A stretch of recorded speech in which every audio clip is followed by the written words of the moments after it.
Hello everybody, this is Dan Trotter, Pretty Good Bible Studies. The video that you're about to see is one in a series of videos concerning the book of Daniel taught from an Orthodox preterist viewpoint.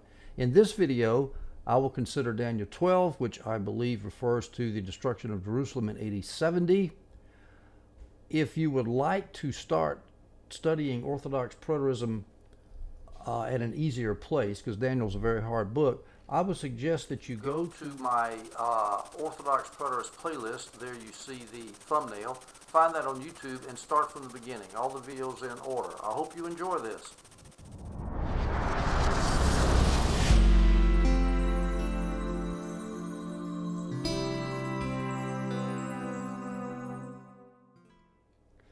All right, we're going to start on Daniel 12, which, as I said, I believe refers to AD 70. I'm going to divide this presentation of chapter 12 into 6 parts. This is a complicated chapter. It is difficult. I'm going to try to break it down as much as possible. First of all, we will look at parallels with the Olivet Discourse. Then we'll look at parallels with the book of Revelation. I'm going to try to tie these three passages together to show that they all refer to the destruction of Jerusalem in AD 70, which gives sort of a consistency and a logical structure to eschatology. Then I'm going to look at the Great Commission in Daniel, which you will also find in Matthew 24, Olivet Discourse, and in the book of Revelation. And this is something a lot of people don't realize. Eschatology is very much concerned with the spread of the gospel over the whole world. And then I'm going to look at the end of Israel's tribulation. Daniel keeps talking about the time of the end, and the end, I will say, is the end of apostate Israel, not the end of the world. Then I'm going to look at Daniel 12:2, which I call a problem. It's a problem for preterists because it sounds like it refers to the futurist resurrection of the righteous and the unrighteous at the end of the world. And then I'm going to finish with a conclusion and application to modern times. I'm going to leave the book of Daniel with a feeling of optimism about what Daniel was prophesying about. So let's begin. We'll start first with parallels with the Olivet Discourse. Daniel 12, verse 1, the first part of the verse says this: "There will be a time of distress such as not happened from the beginning of the world, the beginning of nations until then." Now this sounds, of course, just like Matthew 24, verse 21, which says, "For then there will be great distress, unequaled from the beginning of the world until now, and never to be equaled again." This, of course, is the futurist famous Great Tribulation, which all futurists say happens sometime up in the future. 7 years of hell, 7 years of futurist hell. I think the Great Tribulation occurred during the Jewish War at the time of the destruction of Jerusalem. And Daniel refers to this as a time of distress, and the Olivet Discourse refers to it as great distress. So I'm trying to show the parallel there. Let me quote Josephus concerning this period. Josephus says, quote, "Neither did any other city ever suffer such miseries, nor did any age ever breed a generation more fruitful in wickedness than this one, from the beginning of the world." Go to the second part of Daniel 12, verse 1. "But at that time your people shall be delivered." Your people being the Jews, they'll be delivered. This parallels the Olivet Discourse in Matthew 24, verses 15 through 16, when Jesus tells the disciples, "So when you see the abomination that causes desolation, then let those who are in Judea flee to the mountains." Matthew 24 calls it the abomination of desolation. Luke 21, that's Luke's version of the Olivet Discourse. He says it's when you see the armies surrounding Jerusalem about to bring desolation. So that ties those two phrases together. And Daniel finishes it up. He calls it the abomination of desolation. What is it? Well, it's when in 66 AD, the Roman general Cestus, at the beginning of the Jewish war, surrounded the city and then inexplicably withdrew, retreated, was chased by the zealots out of Jerusalem, leaving the Christians in Jerusalem with a choice. Do they stay there and wait for the zealots to come back, or do they flee? No, they fled. They fled to Pella, a little bit to the northeast on the eastern side of the Jordan River, and they were protected during that 3.5 years. The woman in the wilderness, as John says in Revelation, was protected during that 42-month period, that 3.5-year period. So once again, we see that Daniel's prophecy flows right in with Matthew's Olivet Discourse. Now let's go to Daniel 12:11, still looking at parallels with the Olivet Discourse. Daniel says this: from the time that the daily sacrifice is abolished and the abomination that causes desolation is set up, there will be 1,290 days. All right, let's forget the 1,290 days right now and focus on the abomination that causes desolation. As I said, that's the same phrase that Matthew uses in the Olivet Discourse, Matthew 24. So when you see the abomination that causes desolation. And as I said, you look to Luke 21 and you see the army surrounding Jerusalem that causes desolation. You tie it all together, and the abomination that causes desolation is the idolatrous Roman army invading the sacred precincts of the nation of Israel. So again, that's another parallel with the Olivet Discourse.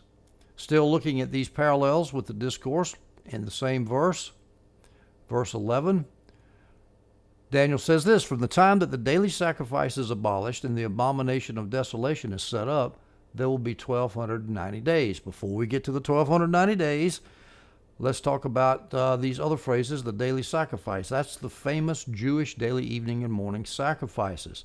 They were abolished. That happened in July of 70 A.D. According to Josephus, there was so much distress and tumult in the city, no one could sacrifice. I'm going to look at that date a little bit closer in just a minute. So the daily sacrifice is abolished. That happened in July of 70 A.D. And when the abomination of desolation is set up, when it was begun, that was when Cestius invaded the land. And again, it's the holy land, not the holy place. It's not the Holy of Holies, or excuse me, the holy place in the temple. It's the holy land. That, of course, was in Cestius invaded Israel in November of 66 A.D. So that's when that happened. So we're talking about a period. The beginning and end points of these periods are as follows. And Daniel reverses the beginning, the end points here. The abomination of desolation he mentioned second, but in time, chronologically, it was first in November of 66 A.D., and the daily sacrifice being abolished was in July of 70. So we have to remember to flip those beginning and end points chronologically. Now, the 1,290 days, this is one of the most difficult numbers in the book of Daniel. I remember as a college student, as a younger than that, as a high school student, reading that and wondering, what in the world does that refer to? And I've never seen anybody that really satisfied me. I don't recall where I got this from, but some preterist source somewhere. But I'm going to give you a presentation of why the 1,290 days fits between the time of the abomination of desolation and the abolishment of the daily sacrifice. It fits pretty close. And here's how it works. As I said earlier, Cestius came in to Jerusalem, invaded Israel, not into Jerusalem, I'm sorry, he came into Israel and surrounded Jerusalem in November of 66. Now, what I'm going to do is we're going to chop off the half months at the beginning and end and not count those. So if we start counting from December of 66, you see in the chart right here, you see in the chart right here,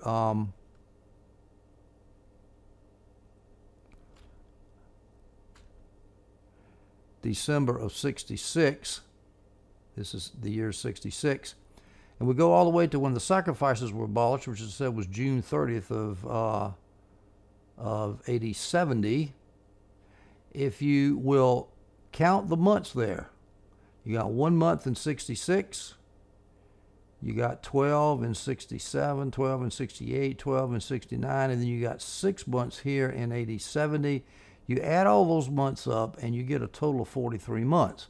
Well, 43 months, there's 30 days in a month. If you multiply 43 times 30, 43 times 30, you end up with 1,290 days. That fits pretty good. And so I have no qualms in suggesting to you that the 1,290 days was referring to that period during the Jewish War between the abomination of desolation at the beginning and the abolition of the daily sacrifice at the end. Now let's go to the second part of this discussion of Daniel 12, parallels with Revelation. We just took up parallels with the Olivet Discourse. Now let's look at parallels with the book of Revelation. I'm not doing, by the way, Daniel 12 in verse by verse order. I'm doing it in topical order just to make it a little bit easier. So let's drop down to Daniel 12, verse 7b. It will be for a time, times, and half a time. Times, and half a time.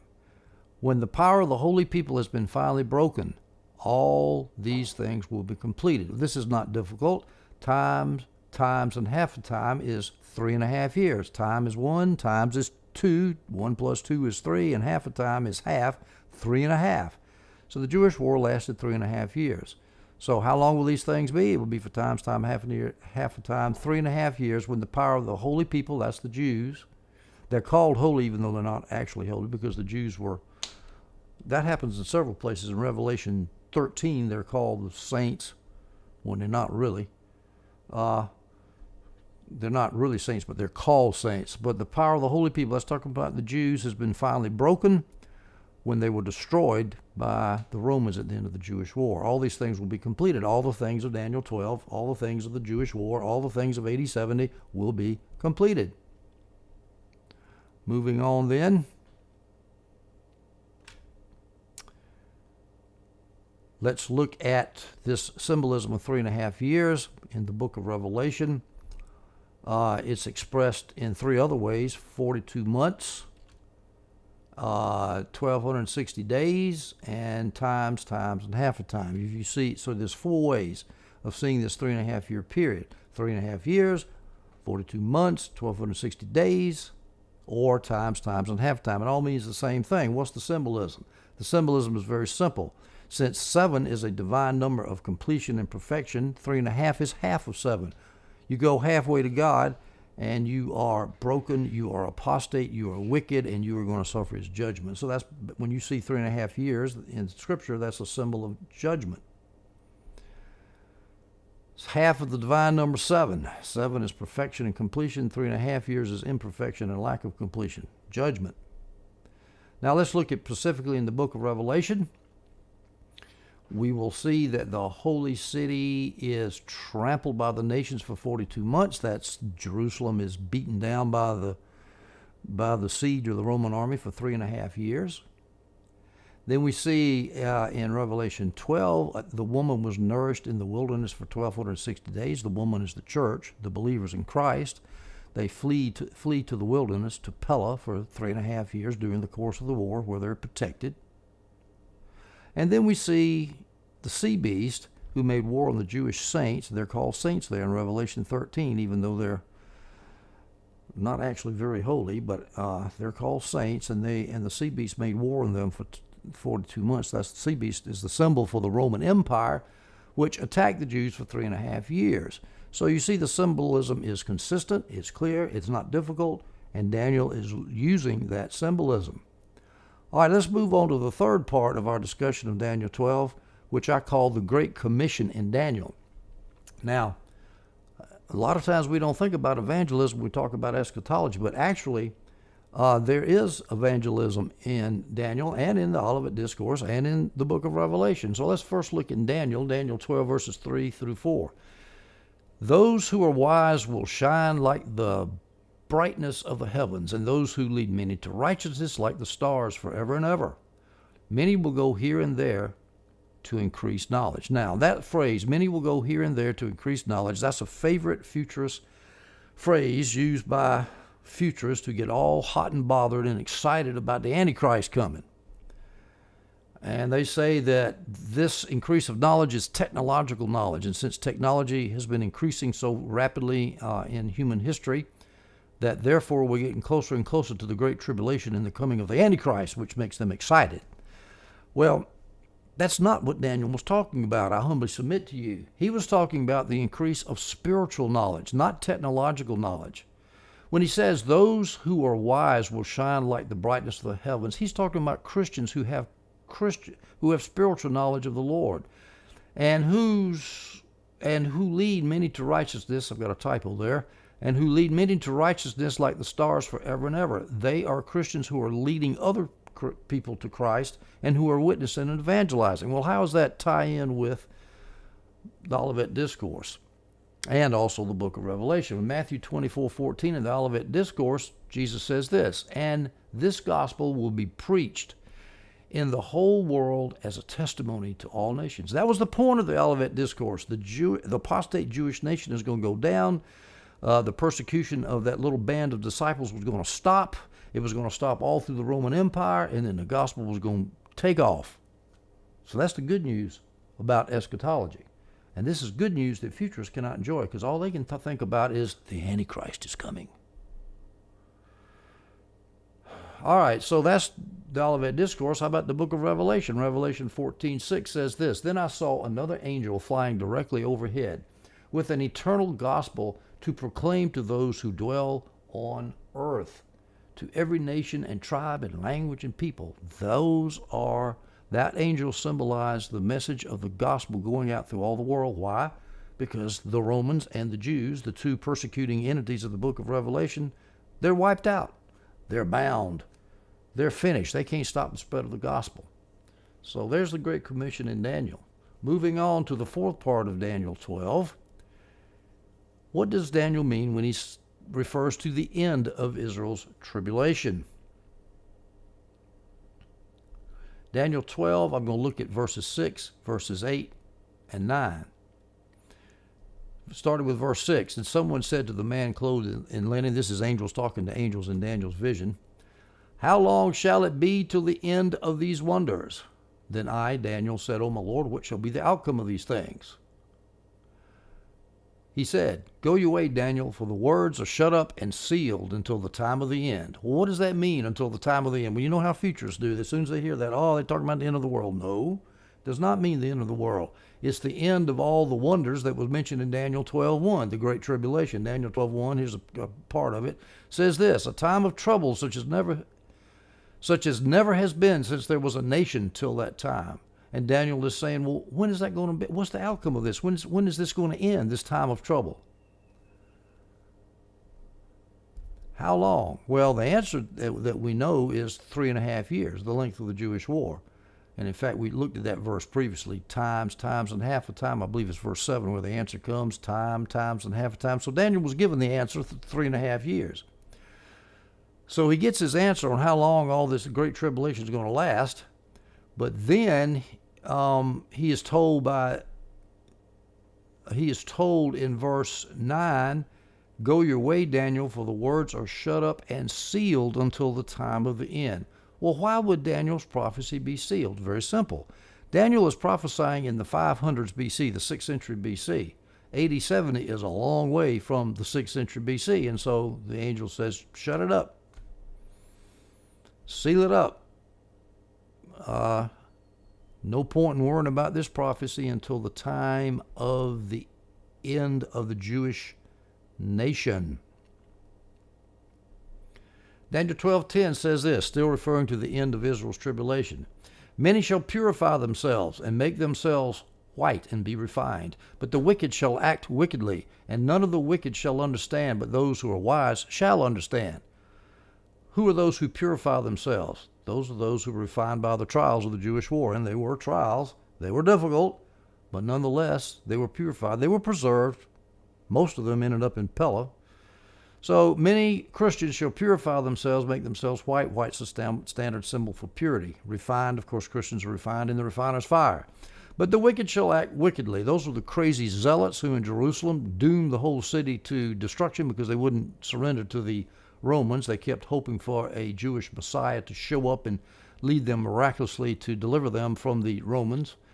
They didn't do it, and they persecuted everybody in the city who disagreed with them. In fact, they destroyed the food supply, and that's one reason Jerusalem went down in the siege. They could have lasted forever with those walls, but they burned up all their food. They destroyed all their food. Why? Because the zealots said, we don't need food. The Messiah is going to come deliver us. Stupid. And then if anybody disagreed with the zealots and said, hey, let's surrender to the Romans before we starve to death, the zealots said, oh no, and they would kill you if you disagreed with them. And then after the war was over, and Titus, or during the siege, near the end of the war, Titus says, look, I don't want to destroy this beautiful city. He didn't want to destroy Jerusalem. It was part of the Roman Empire, and it was a beautiful city, and he didn't want to destroy it. And so he offered easy surrender terms. And the zealot says, no, no, no, we'll fight to the death, we'll fight to the end. So the wicked acted wickedly. And none of the wicked shall understand, but those who are wise shall understand. Well, who are the understanding ones during the siege of Jerusalem? We go to Matthew 24:15. Jesus says this, therefore, when you see the abomination of desolation which was spoken of through Daniel the prophet, standing in the holy place, the Holy Land, let the reader understand. In other words, people were not going to understand, Christians were not going to understand this admonition until they saw the armies surrounding Jerusalem. It didn't make any sense to them. But he said, when you see it, then you need to understand. Then you'll understand. And Daniel says the same thing in Daniel 12:10. He says, look, the wicked aren't going to understand when they see those armies around Jerusalem. When they see them retire and flee, they're going to be stupid, and they're going to chase them and beat them, and then they're going to go back into the city and where they're going to be sealed to their doom. But those who are wise, the Christians who fled to Pella, they're going to understand because they're going to remember Jesus' words at the Olivet Discourse, and they're going to flee as soon as they see the army surround the city. So, Daniel is referring to the end of Israel's tribulation. Now we get to another difficult part because he mentions another day period. Daniel 12:12 says this, blessed is the one who waits for and reaches the end of the 1,335 days. Now I'm going to tell you right now that I've had a lot of trouble with this passage. I worked at it real hard. I'm not saying I have the final answer. I think I've got a pretty good approximation to the answer. If somebody got a better solution, email me or put a comment below. I would love to see it. But this is my solution. If you take the 1290 day period, which I've already showed you, ended at the abolition of the daily sacrifice, and you go from 1290 to 1335, you're going 45 more days. 45 more days. Now, 45 days is a month and a half. A month is 30, 15 is half of 30. So we're basically talking about a month and a half. What happened a month and a half at the end of the abolishing of the daily sacrifice? Well, I tell you what happened. That's when the city was burnt. That's when it burnt down. Jerusalem fell September the 2nd in AD 70. So just as a preliminary preview of what I'm going to say here, the one who is blessed is the one who makes it from the end of the abolishment of the daily sacrifices till the end of the war, because when the end of the war came, a month and a half later, when the end of the war came, there's no more siege, there's no more famine, they can eat, they can leave, they're not persecuted by the zealots anymore, and they're blessed because of that, because the war is over. Now, to get down in the weeds about this thing, let's first look at one of the difficulties. When you're looking at dating in this period, it's very, very difficult because Josephus had 3 different dating systems that he used. And my eyes glaze over when I start looking at Julian and solar and lunar and all, and some of these dating systems that Josephus used I've never even heard of before. It's very difficult. Well, what I did was I got on a website, an ancient history website, which is called livius.org, which I would recommend to you if you like history. And I found a table there. There's the URL to this table that gives a bunch of different options for the dates of key events in the Jewish war. And I chose some dates. Now, the dates were not all using one system, which makes the explanation I'm about to give you a little bit weaker than it could be otherwise. But at any rate, I used a reasonable date for the end of the sacrifices and the fall of Jerusalem to try to come up with 45 days. I excluded the starting and ending date, so the abomination of desolation came when Cestius came into the country in November, so I started with December. The daily sacrifice I used with Josephus, July the 17th. I used the date there, which left 14 days in July. The fall of Jerusalem, I used September the 2nd. So, if The ending of the daily sacrifice was on July the 17th. And that leaves, then there's 31 days in July, so that gets you to July the 31st. So there's 14 days in July. And then all of August, that's 31 days. That's 45 days. And Jerusalem fell on the 2nd, so 1 day in September, that's 46 days, which is not quite 45 extra days between 1290 and 1335. But if you round it to a month and a half, it comes out 1335 days, and that's pretty close. Let's look at Daniel 12:12. Blessed is the one who waits for and reaches the end of the 1335 days. That's the end of the war, as I've said earlier. Now, 1335 days signifies the end of the war. Well, 1335 days is 45 days added to 1290. The 1290 days mark the period between the abomination of desolation when Cestius Gallus came in AD 66, November, and then the sacrifices were ended on July the 30th. So you count off the months between abomination of desolation and the end of the sacrifices, daily sacrifices, you get 1290 days. I've already explained that. Now, if you add 45 days to 1290, you end up with 1335 days. 45 days is roughly a month and a half. 30 days is 1 month. 15 is a half of a month. So you add them together, you got 45 days. So roughly 45 days after the abolishment of the sacrifices, you have the end of the Jewish war. Now, dating that precisely to 45 days is difficult. I did the best I could. I would welcome any comments from any viewer to sharpen me up on this or refine this a little bit would be fine, but this is the best I could do. And one reason I had trouble is because Josephus uses 3 different dating systems in his dates, which makes things very complicated. My eyes glaze over when I think about dating. You got the Julian, the calendar, and you got all kinds of systems, some of which I've never even heard of before. So what I did is I went to livius.org, a great history website, and here's the URL right here where you can go and pick up that table of dates of the Jewish war calculated according to 3 different dating systems. I used the ending of the daily sacrifice July the 17th on one dating system. So if you start there, 14 more days in July to the end of July, then you go through August, that's 31 days. That's 45 days. And Jerusalem fell on September the 2nd. You leave off the end dates. That's 1 day in September. That's 46 days. That's roughly a month and a half. It's not quite 45 days exactly. Again, the calculations of the dating is so difficult that that's as much precision as at this point that I'm able to come to. But even more than the numbers, it's the words of this verse that convince me that this is what Daniel was talking about, because he says, blessed is the one who waits for and reaches the end of these 1335 days.